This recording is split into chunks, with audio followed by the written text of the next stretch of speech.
नमस्कार दोस्तों, एक बार फिर से आपका स्वागत है अपने चैनल स्टडी पॉइंट मौर्या में। दोस्तों, जैसा कि आप जानते हैं, मैं 12th क्लास की इकोनॉमिक्स की थ्योरी वाली बुक पढ़ा रहा हूं, जिसका नाम क्या है दोस्तों, इंडियन इकोनॉमी। और इंडियन इकोनॉमी वाली बुक का लेसन नंबर पहला पढ़ा रहा हूं दोस्तों, और जिस लेसन का नाम है स्वतंत्रता के समय भारतीय अर्थव्यवस्था। दोस्तों, इस पाठ की ये मेरी तीसरी वीडियो है। अगर आपने मेरी पिछली दोनों वीडियो नहीं देखी तो दोस्तों इस वीडियो के डिस्क्रिप्शन में मैंने लिंक दे रखा है। तो दोस्तों, मैं आशा करता हूं कि आज जो हम टॉपिक समझने जा रहे हैं उसको आप ध्यानपूर्वक समझेंगे। दोस्तों, एक बात और याद रखना, ये थ्योरी वाली बुक है दोस्तों, इससे रट्टा मारना नहीं है। इसमें सिंपल आपको स्टोरी समझनी है कि स्वतंत्रता की समाप्ति के बाद या ब्रिटिश शासन के दौरान भारतीय क्षेत्रों पर क्या क्या प्रभाव पड़ा, आपको केवल समझना है। और इसमें आने वाले सभी बिंदुओं को आपको ध्यानपूर्वक समझना है।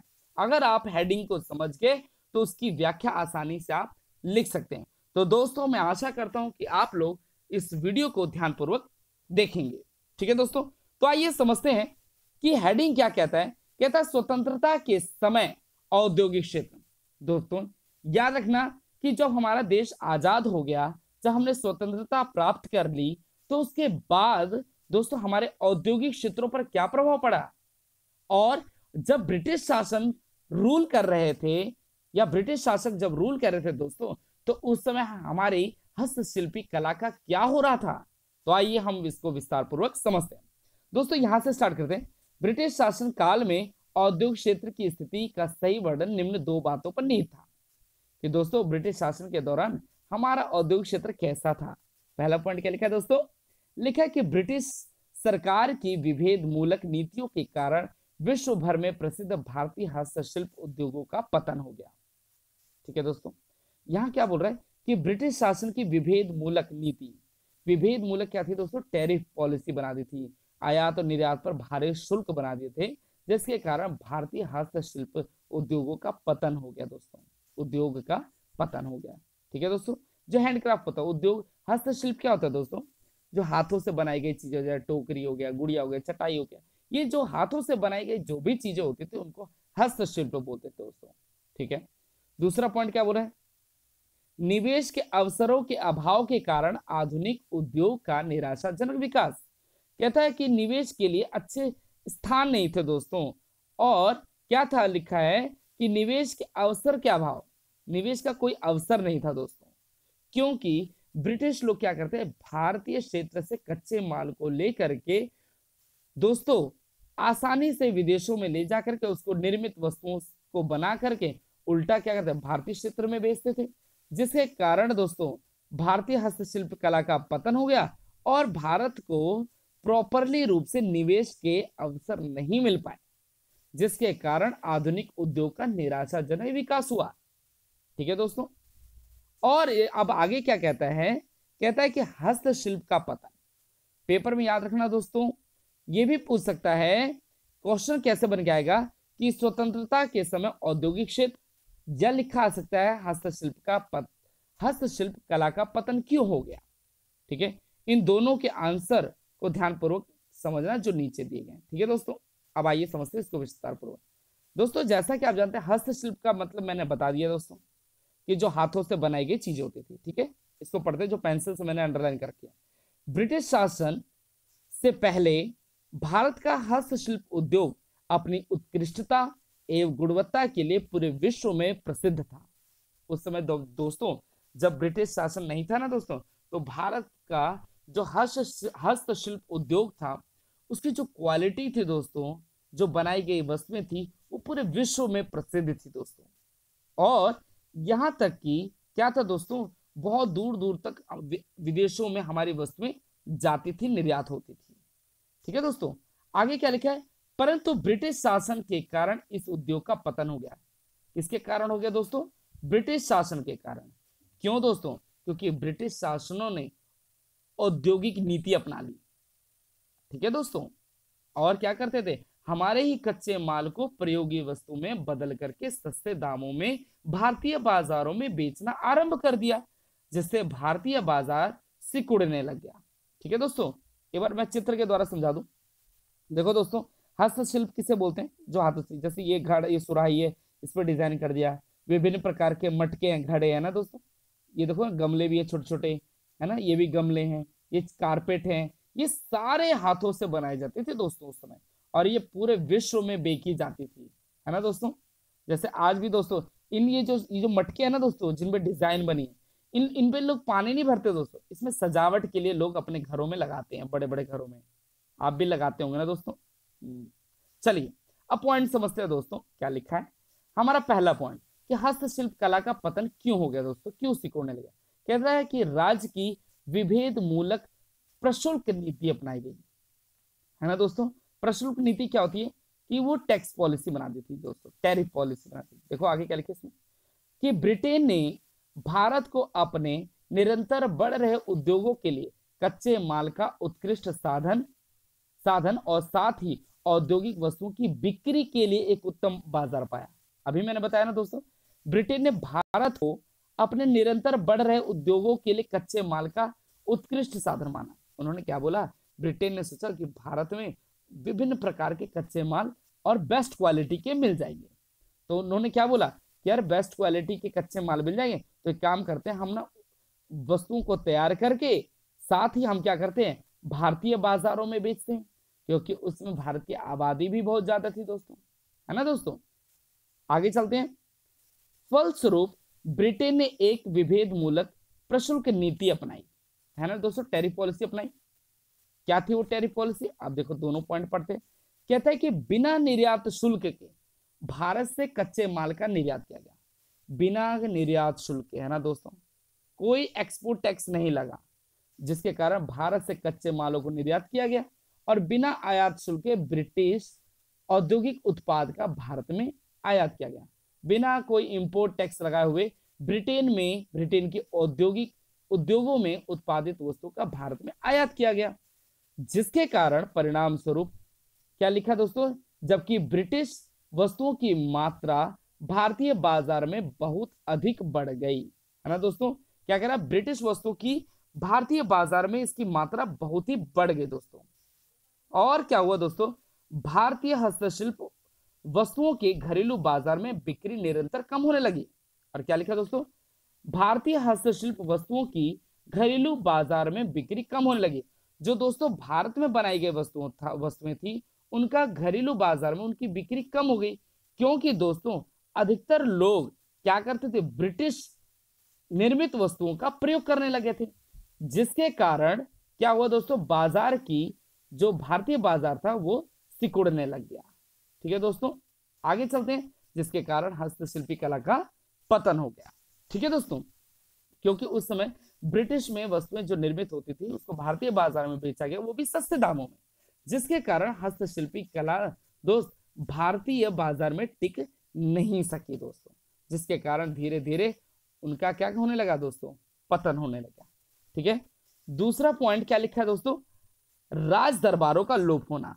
कहता है कि ब्रिटिश शासन से पहले, है ना दोस्तों, जब ब्रिटिश वालों का कोई शासन नहीं था भारत में, तो क्या होता था, देश के विभिन्न भागों में नवाबों, राजाओं, शहंशाहों तथा सम्राटों का शासन था। बात सही है दोस्तों, जब अंग्रेजों ने रूल नहीं किया था दोस्तों, तो उस समय भारत में कौन रूल करता था, नवाब रूल करते थे, राजा रूल करते थे, शहंशाह रूल करते, और बहुत बड़े बड़े सम्राट भी, है ना दोस्तों, सम्राटों का शासन था। ठीक है दोस्तों, सो तो नहीं रहे ना दोस्तों, आप लोग ध्यानपूर्वक समझ रहे हैं ना। ठीक है, आगे समझते हैं। कहता है क्या दोस्तों, क्योंकि थ्योरी वाली बुक है दोस्तों, ध्यानपूर्वक समझिएगा, तभी आपको सारे पॉइंट याद होंगे। ठीक है दोस्तों, आगे चलते हैं।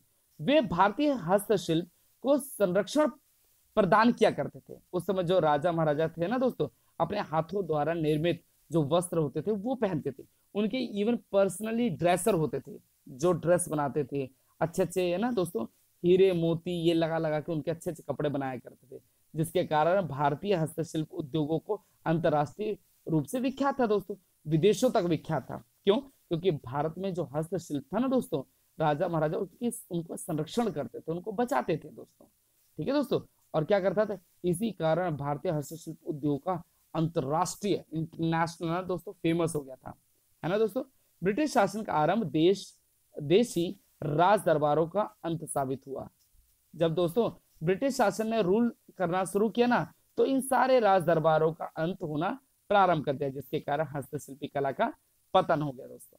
ठीक है दोस्तों, क्योंकि धीरे धीरे दोस्तों ये जो राजा महाराजा थे, इनका दोस्तों इनका क्या होने एंड होने लगा, क्योंकि उस समय अंग्रेजों ने अपना क्या करा, आधिपत्य स्थापित करना आरंभ कर दिया। ठीक है दोस्तों, तीसरा पॉइंट क्या हुआ, कहता है क्या है, मशीनों द्वारा निर्मित वस्तुओं से प्रतियोगिता। अब अपनी जो हस्तशिल्पी कला है दोस्तों, हाथों से बनाई गई चीजें और मशीन द्वारा निर्मित वस्तु से कंपटीशन होने लगा। अब बताओ जीतेगा कौन, मशीन जीतेगा या हाथ जीतेगा? ऑब्वियसली मशीन ही जीतेगा ना दोस्तों, तभी तो लिखा है मशीनों द्वारा निर्मित वस्तुओं से प्रतियोगिता होने लगी, तभी तो हस्तशिल्पी कला का पतन हो गया दोस्तों। इसको पढ़ लेते हैं दोस्तों एक बार हम। कहता है मशीनों द्वारा निर्मित ब्रिटेन की वस्तुओं की उत्पादन लागत बहुत कम होती थी। अब दोस्तों मशीन से बनाई गई जो भी वस्तु होगी तो उसकी क्या होगी दोस्तों, लागत कम होगी, क्योंकि उसमें ज्यादा मेहनत क्या क्या लग रही है, मेहनत नहीं लग रही, क्योंकि वस्तुएं जो निर्माण कर रही है वो कौन कर रहा है, मशीनें कर रही हैं। और भारत में बनी हस्तशिल्प की वस्तुएं उनकी प्रतियोगिता के आगे टिक ना सकी। इसके अतिरिक्त मशीनों द्वारा निर्मित वस्तुओं की यथायथ और गुणवत्ता भारतीय हस्तशिल्प वस्तुओं की तुलना में बहुत अधिक थी। उस समय दोस्तों हाथ से बनाई गई चीजों का लोग बहुत प्रयोग करते थे, लेकिन जब मशीनों द्वारा निर्मित वस्तु होने लगी दोस्तों, तो क्या होने लगा दोस्तों, लोगों ने हस्तशिल्पी कला वाली वस्तुओं का प्रयोग करना बंद कर दिया। जैसे एग्जाम्पल बता दूं दोस्तों, आज के समय में हम क्या करते हैं, आज अगर हमारी मम्मी स्वेटर बनाती है, हम उसको पहनना नहीं पसंद करते। हम कौन सी वस्तु पहनना पसंद करते हैं, जो मशीनों द्वारा बनी होती वस्तुएं, है ना दोस्तों, जिसमें अच्छे अच्छे डिजाइन हो, है ना दोस्तों। लेकिन हमारी मम्मी क्या है, हर तीसरे दिन बनाएंगे तो पहले नापेंगी, है ना दोस्तों।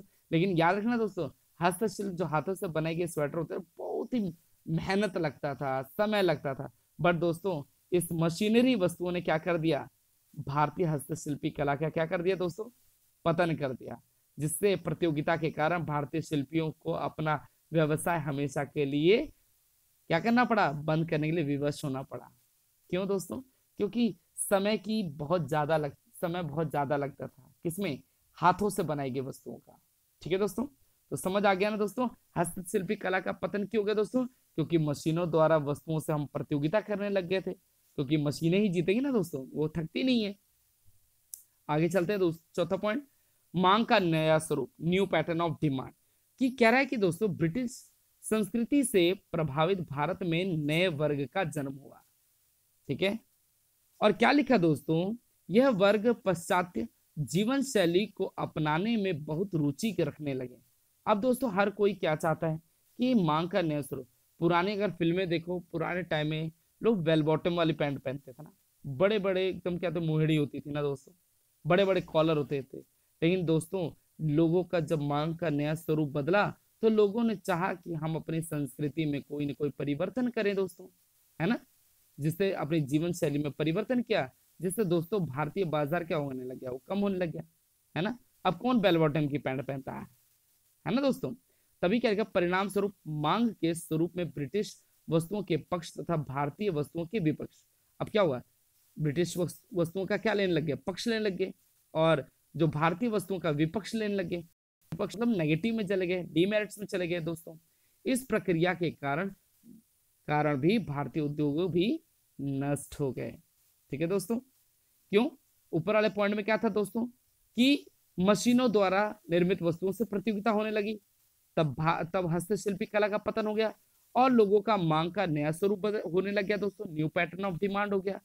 वो लोग हस्तशिल्पी वस्तुओं को नहीं पहनते थे या अपनाते नहीं थे दोस्तों, सिर्फ क्या कर रहे थे दोस्तों, लोगों का मांग का नया नया स्वरूप बदल रहा था, जिसके कारण दोस्तों वो भारतीय वस्तुओं के प्रति क्या हो गए, नेगेटिव हो गए, और जिसके कारण भारतीय उद्योग नष्ट होने लग गया। ठीक है दोस्तों, अब पांचवा पॉइंट क्या कहता है क्या, भारत में रेलवे का आगमन। अब दोस्तों क्या हो गया, भारत में रेलवे प्रणाली आरंभ होने के कारण निम्न लागत वाली ब्रिटिश वस्तुओं के बाजार का आकार बढ़ने लग गया। जो सस्ती वस्तुएं थी दोस्तों, वो क्या करने लगे, रेल के माध्यम से आसानी से दोस्तों वे कम लागत पर इंडिया में आने लगी, और उच्च लागत वाली वस्तुएं, जो भारतीय वस्तुओं का बाजार क्या होना है, सिकुड़ने लग गया। इनसे भारतीय हस्तशिल्पी कला का तीव्र पतन हो गया दोस्तों। अब दोस्तों क्या होने लगा कि विदेशों में जो निर्मित वस्तुएं थी जो सस्ते दामों पे थी, और दोस्तों रेलवे क्या है, एक सस्ता साधन है दोस्तों, है ना। अगर आप कहीं दूर जाते ना तो इसका किराया ज्यादा नहीं होता दोस्तों। तो इसलिए ब्रिटिश वालों ने क्या किया, अपनी सुविधा के लिए रेलवे का आगमन कर दिया भारत में, जिसके कारण ब्रिटेन में बनी हुई वस्तुओं को दोस्तों भारत में उसका आगमन कर दिया, ठीक है। जिसके कारण भारतीय जो हस्तशिल्प कला का भी शीघ्रता से समाप्त हो गया। क्यों दोस्तों, रेलवे है हर क्षेत्र में दोस्तों अपनी वस्तुओं को बेचने लग गया, जिसके कारण भारत के हर कोने पे ब्रिटिश वस्तुएं पहुंचने लग गई, और जिसके कारण दोस्तों भारतीय हस्तशिल्प कला का पतन हो गया। ठीक है दोस्तों, अब आगे समझते हैं। आप जो वो टॉपिक खत्म हो गया, कौन सा दोस्तों, कि स्वतंत्रता के समय औद्योगिक क्षेत्र वाला टॉपिक खत्म हो गया दोस्तों। और मैं आशा करता हूं कि दोस्तों वो सारे पॉइंट आपको याद होंगे दोस्तों। पहला पॉइंट क्या था दोस्तों, राज्य की विभेद मूलक तटकर नीति। दूसरा, राज दरबारों का लोप होना, है ना दोस्तों। मशीनों द्वारा निर्मित वस्तुओं से प्रतियोगिता। अगला पॉइंट था मांग का नया स्वरूप, और इससे अगला क्या था, भारत में रेलवे का आगमन। अब जो पॉइंट हम पढ़ने जा रहे हैं दोस्तों, देखिए क्या भारत में ब्रिटिश शासन का कोई सकारात्मक प्रभाव भी था, क्या हमें कोई उनका कोई फायदा भी हुआ। देखो दोस्तों, इसका जो आंसर होगा वो नेगेटिव में भी होगा और पॉजिटिव में भी होगा। नेगेटिव में क्यों होगा दोस्तों, क्यों, क्योंकि कहता है कि इसका जो उत्तर था नहीं में है दोस्तों। क्यों नहीं में था, क्योंकि उस समय भारतीय अर्थव्यवस्था का औपनिवेशिक शोषण करना था। उस समय क्या क्या सोच थी दोस्तों ब्रिटिश शासकों का, क्या नेगेटिव पॉइंट था कि वो लोग ये चाहते थे। हमारा नेगेटिव पॉइंट क्या था दोस्तों, नेगेटिव हमारे ऊपर क्या नकारात्मक प्रभाव पड़ा दोस्तों, कि उनका जो रूल था, जो वो लोग हमारे पे शासन करते थे और शोषण करते थे, इससे हमारे लिए ना बहुत ही दर्दनाक या नेगेटिव पॉइंट था। लेकिन कहीं ना कहीं हमें सकारात्मक प्रभाव पड़ा, सकारात्मक रिजल्ट भी मिला। क्या मिला दोस्तों, ठीक है, देखते क्या हमें मिला दोस्तों। उसमें लिखा है कि सकारात्मक क्या हमें मिला। पहला पॉइंट कहता है कि कृषकों का व्यापारिक दृष्टिकोण, जो उस समय, अब क्या था दोस्तों, हमें क्या प्लस पॉइंट मिल गया, क्योंकि ब्रिटिश शासकों से हमने क्या सीखा कि हमें जो है कृषि अब क्या करना है, हमें व्यापार के उद्देश्य से करना है। किसके उद्देश्य से करना है दोस्तों, व्यापार के उद्देश्य से करना है। अब इसके एक्सप्लेनेशन क्या लिखा है दोस्तों, ब्रिटिश शासन के अंतर्गत कृषि का बाध्यकारी व्यापारीकरण ने निर्वाह किसानों को बाजार की अनिश्चितताओं से अवगत कराया। यह सच है, लेकिन इससे किसानों के दृष्टिकोण में धीरे धीरे बदलाव आया। किसान उपज के बाजार मूल्य को उनके उत्पादन निर्णयों का एक महत्वपूर्ण निर्णायक मानने लगे। दोस्तों क्या हुआ कि उस समय जब हमारा प्लस पॉइंट क्या मिला, कि जब हमें क्या हुआ दोस्तों, खेती बाड़ी के नए नए साधन, उनसे हमें सीख मिली, जिसके कारण क्या है, सभी किसानों ने क्या किया कि जहां पे निर्वाह खेती के जगह व्यापार के उद्देश्य से खेती करने लगे। दूसरा पॉइंट क्या है दोस्तों, रोजगार के नए अवसर। कहता क्या दोस्तों, दूसरा पॉइंट को मैं पढ़ रहा हूं, रेलवे तथा सड़कों के विस्तार ने आर्थिक एवं सामाजिक विकास के नए अवसर खोल दिए। इसने क्या किया दोस्तों कि हमें क्या प्लस पॉइंट मिला कि रोजगार के नए नए अवसर मिले। रेलवे आई ना दोस्तों, तो हजारों लोगों को रोजगार देना शुरू कर दिया दोस्तों, ठीक है। तीसरा पॉइंट, अकाल पर नियंत्रण। अब दोस्त देखो क्या लिखा एक्सप्लेनेशन में, कहते हैं यातायात के साधनों के विस्तार से सूखाग्रस्त, है ना, क्षेत्रों को शीघ्रता से खाद्य सामग्री पहुंचने लगी, तदनुसार अकाल नियंत्रित हो गया। इसका क्या अर्थ है दोस्तों, कि यहाँ पे जहां पे भी सूखा पड़ता है दोस्तों, रेलवे के माध्यम से उन वस्तुओं को शीघ्रता से उन स्थानों पर पहुंचाया जाता था दोस्तों। इससे हमें क्या प्लस पॉइंट मिला दोस्तों, ठीक है। चौथा पॉइंट कह रहा है, जो अंडरलाइन किया दोस्तों वो पढ़ना है, ठीक है। भारतीय अर्थव्यवस्था में एक महत्वपूर्ण परिवर्तन यह हुआ कि वस्तु विनिमय प्रणाली का स्थान मुद्रा विनिमय प्रणाली ने ले लिया। जो उस समय दोस्तों ब्रिटिश शासन के दौरान भारतीय क्षेत्र में अधिकतर रूप से लोग वस्तु विनिमय प्रणाली को मतलब कि बार्टर सिस्टम को अप्लाई करते थे, मतलब कि कॉमोडिटी टू कॉमोडिटी, वस्तुओं का लेन देन करते थे दोस्तों। जिसके कारण ब्रिटिश शासकों ने दोस्तों क्या करा कि उन्होंने व्यापार करना शुरू किया, जिससे मुद्रा का आगमन हुआ और उन्होंने बार्टर सिस्टम को समाप्त करके, या दोस्तों हम कह सकते हैं कि जो वस्तु विनिमय प्रणाली के स्थान पर उन्होंने मुद्रा बाजार को स्थापित कर दिया। और पांचवा पॉइंट क्या लिखा है कि कुशल प्रशासनिक प्रणाली। क्या लिखा है कि भारत को ब्रिटिश सरकार की एक महत्वपूर्ण देन कुशल प्रशासन प्रणाली थी। दोस्तों क्या हुआ कि ब्रिटिश शासकों के या ब्रिटिश सरकार के द्वारा ही हमने कुशल प्रशासन की नीति अपनाई, जिससे दोस्तों हम अपने देश को चलाने में समर्थ हो गए। ये सब पॉइंट दोस्तों हमें एक धनात्मक प्रभाव या धनात्मक पॉइंट मिला दोस्तों। तो दोस्तों मैं आशा करता हूं कि आपने आज की इस वीडियो में औद्योगिक क्षेत्रों पर क्या प्रभाव पड़ा स्वतंत्रता प्राप्ति के बाद, और यह भी पढ़ा कि हस्तशिल्पी कला का पतन क्यों हो गया, और दोस्तों ब्रिटिश शासन का सकारात्मक प्रभाव के बारे में भी आपने विस्तार पूर्वक समझा होगा। तो दोस्तों मैं आशा करता हूं कि आप लोगों ने इस बिंदु को समझ के आप अपनी परीक्षाओं में लिख करके बहुत अच्छे अंक प्राप्त करेंगे। नमस्कार दोस्तों।